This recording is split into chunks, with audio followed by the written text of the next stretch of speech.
gracious in defeat, but certainly is emblematic of the sport of boxing and is always carries himself with class. He's led by his trainer, Derek James, also his promoter, Errol Spence Jr. of Man Down Promotions. Ladies and gentlemen, please welcome up to the stage, Frank Martin, ladies and gentlemen.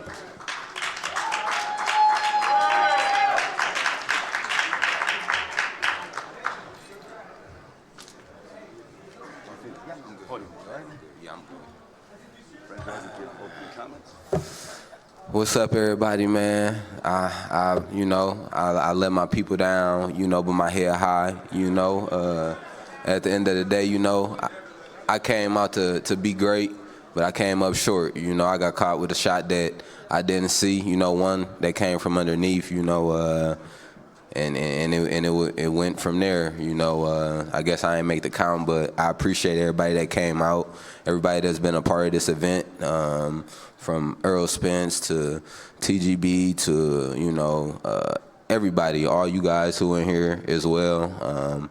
I'll be back, I'll be back better, watch film, get better, grow, and y'all will see me again. Okay. Questions for Frank Martin? Hey, Frank, what's up, man? Najee from Cigar Talk. What's up with you? What's going on, brother? What up, congratulations, man, just even being here and fighting tough. In the beginning of the fight, you had it under control. You were moving well, using your jab. It felt like you won a lot of the early rounds. I would say maybe around 5 or 6 is when it started to feel like it took a turn. Can you tell me about that part, like what you remember, like when the momentum started kind of shifting for you? Just I got to chilling too much on the ropes, Derek, that's one thing he been talking to me about in training camp for a while, not getting comfortable on the ropes, not chilling on them, just because I feel like, I can catch shots and this and that, I just felt like I was on the ropes too much, I had started just chilling on the ropes too much, bouncing off of them and stuff. Okay, and quick follow-up. A lot's been made about Tank's power. How was his power to you? Was it really like devastating power?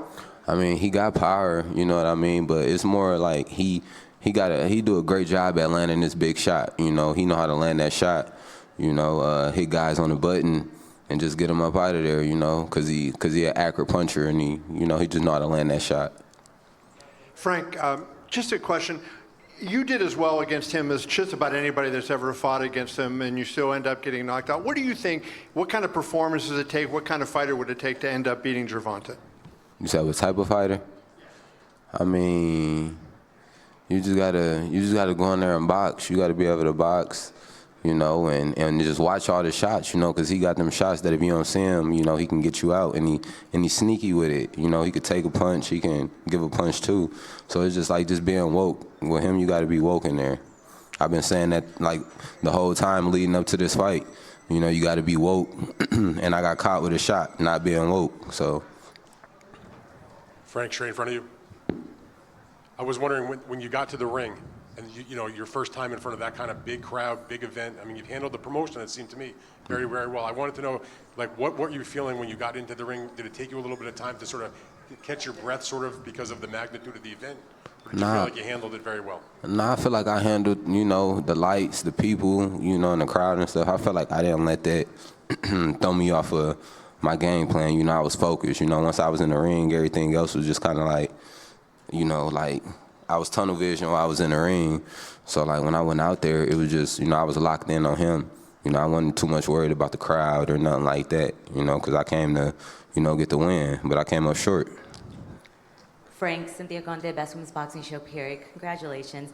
We've talked a lot about Tank's power, but a lot of people don't realize, obviously, Tank has very good boxing skills. What did you think of his skills in the ring and obviously the traps that he was setting with the skills? He got good traps, he got good setups, good traps.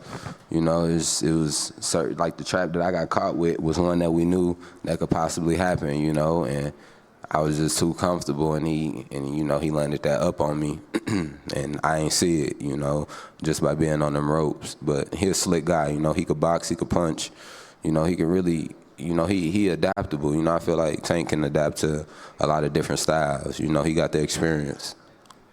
Frank, right here. Liliana for Chicana Boxing, how are you? Congratulations on your performance. You're very sharp tonight. Do you feel like you were one of the best opponents that he's had so far, if not the best opponent that he has so far? I feel like I ain't really get to show it. I ain't get to show it. You know, with me getting caught with that shot, I ain't get to even catch my second win or nothing. You know, so I ain't really get to bring nothing else out. You know, I feel like I went in and fought, you know, a good fight. I wasn't expecting to not come out with the W, but you know, it happened like that sometime. Hey Frank, over here. Congratulations for coming up and having a great showing. A lot of people had you winning early in the rounds. This is for you and Derek. What was the game plan going into the fight, and did you feel that, looking back, what could you have done better to kind of maybe had a better result? Man, I honestly I got away from the game plan in a way, you know, by being on the ropes too much, and you know, that wasn't a part of the game plan. That was a part that, you know, Derek didn't want me doing. You know, he wanted me off the ropes. He ain't want me just chilling on the ropes and catching punches and getting comfortable. So that damn sure wasn't a part of the game plan right there. It was just, you know, me being in there, not saying that I wasn't listening, but I was trying to see something while I was on the ropes, and, you know, I just wasn't able to find what I was looking for. What's up, Frank? What up, though? What's up, man? This is Skip from Dante's Boxing Nation by way of Aki TV. A lot of people were talking about how you looked at the weigh-in. Did you make weight comfortably, and are you going to stay at 135? We're going to think about it. You know, I'm going to talk to my people, and we're going to just see. I don't believe that, you know, my weight cut had nothing to do with my performance or anything like that, or me feeling drained. So, you know, I'm going to just talk to my people, and we'll kind of go from there if I, like, move up or stay where I'm at.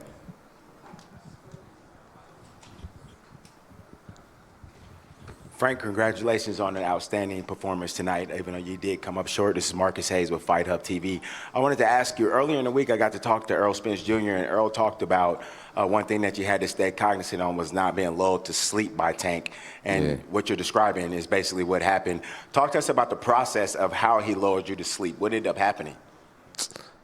I feel like from around the fourth round, I had started being on them ropes a little too much, you know.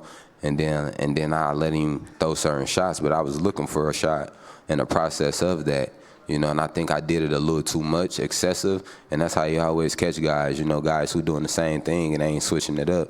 I did it a few times, and he probably caught on a little bit and caught, okay, he keep moving this way or that way, you know, and then he caught me with a shot or whatever, because I tried to use the ropes too many times, you know, to look for a shot that I was trying to find that I couldn't find, you know. He actually found the shot before I did.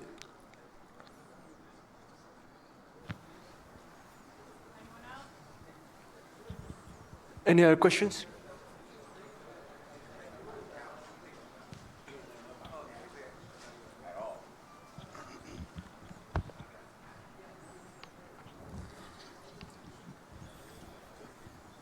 I guess, yeah, no, thank you, Frank. Appreciate it. All right, no problem, no problem.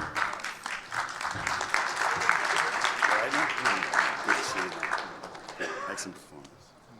Take care, guys.